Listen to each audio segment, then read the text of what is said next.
அன்னை தகவல் சேனலில் இன்றைக்கி என்ன பார்க்க போகிறோம் அப்படின்னா, தமிழ்நாடு அரசு பணியாளர் தேர்வாணையம், தமிழ்நாடு பப்ளிக் சர்வீஸ் கமிஷனில் டிஎன்பிசியில் கால்ஃபர் பண்ணியிருக்காங்க. எம்ப்ளாய்மெண்ட் டைப் என்ன அப்படின்னா ரெகுலர் பேசிஸ். மொத்தம் 1794 போஸ்டிங்க்கு கால்ஃபர் பண்ணியிருக்காங்க. போஸ்டிங் பேர் field assistant posting. Place of posting எங்கே அப்படின்னா தமிழ்நாடு அப்படின்னு சொல்லியிருக்காங்க. Field assistant post code 3749. Name of the organisation எங்கே வேலை அப்படின்னா Tamil Nadu power distribution corporation limited அப்படின்னு சொல்லியிருக்காங்க. Number of vacancy 1794. சேலரி எவ்வளோ அப்படின்னா லெவல் 2 பிரகாரம் 18,800லேருந்து 59,900 வரலும் கொடுப்போம் அப்படின்னு சொல்லியிருக்காங்க. சேலரி வந்து சிபிஎஸ் மெத்தட் அப்படின்னு சொல்லியிருக்காங்க. அதாவது கான்ட்ரிபியூஷனரி பென்ஷனர் ஸ்கீமில் கொடுப்போம் அப்படின்னு சொல்லியிருக்காங்க.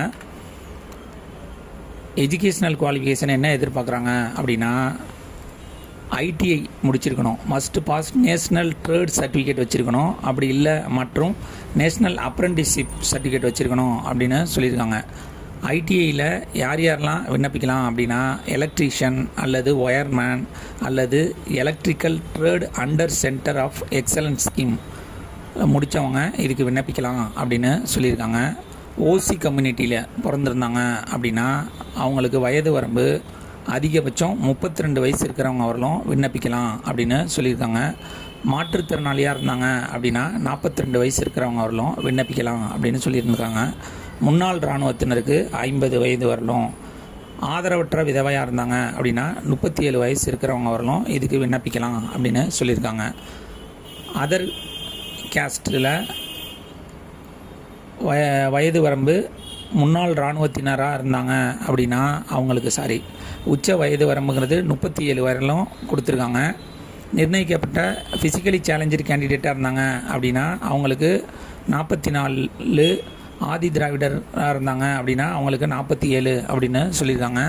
முன்னாள் இராணுவத்தினராக இருந்தாங்க அப்படின்னா 55 வயசு இருக்கிறவங்க வரலும் இதுக்கு விண்ணப்பிக்கலாம் அப்படின்னு சொல்லியிருக்காங்க. ஆதரவற்ற விதவையாக இருந்தாங்க அப்படின்னா 37 வயசு இருக்கிறவங்க வரலும் இதுக்கு விண்ணப்பிக்கலாம் அப்படின்னு சொல்லியிருக்காங்க.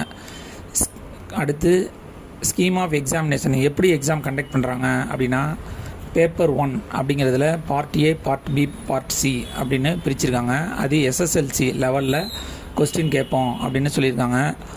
பார்ட் ஏல 100 கொஸ்டின், பார்ட் பியில் 75 கொஸ்டின், பார்ட் சியில் 25 கொஸ்டின், 3 ஹவர்ஸ் எக்ஸாமினேஷன் ஹவர்ஸ் அப்படின்னு சொல்லியிருக்காங்க.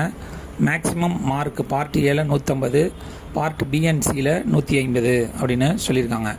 அடுத்தது பேப்பர் 2 ஐடிஐ லெவலில் கொஸ்டின் கேட்போம் அப்படின்னு சொல்லியிருக்காங்க.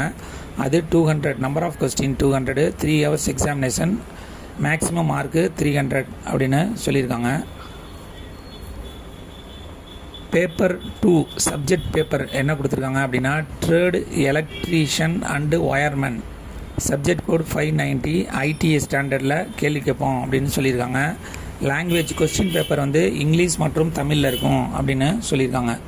மெத்தட் ஆஃப் செலெக்ஷன் எப்படி தேர்ந்தெடுக்கிறாங்க அப்படின்னா paper 1 Tamil eligibility test conduct பண்ணுறாங்க. General studies, aptitude and mental ability test வைப்போம் அப்படின்னு சொல்லியிருக்காங்க.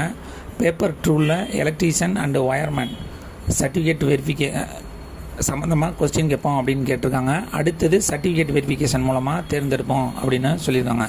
இந்த எக்ஸாமுக்கு ஆன்லைன் மூலியமாக மட்டும்தான் விண்ணப்பிக்க முடியும். ஆல்ரெடி டிஎன்பிசி எக்ஸாம் எழுதினவங்க டைரெக்டாக எக்ஸாமினேஷன் ஃபீஸ் 100 கட்டி இந்த எக்ஸாமுக்கு விண்ணப்பிக்கலாம். இதுதான் ஃபஸ்ட் டைம் டிஎன்பிசி எக்ஸாம் எழுதுகிறாங்க அப்படின்னா 1 டைம் ரிஜிஸ்ட்ரேஷன் அப்படிங்கிறது ரிஜிஸ்டர் பண்ணோம், அதுக்கு 150 சார்ஜ் பண்ணோம் அப்படின்னு சொல்லியிருக்காங்க.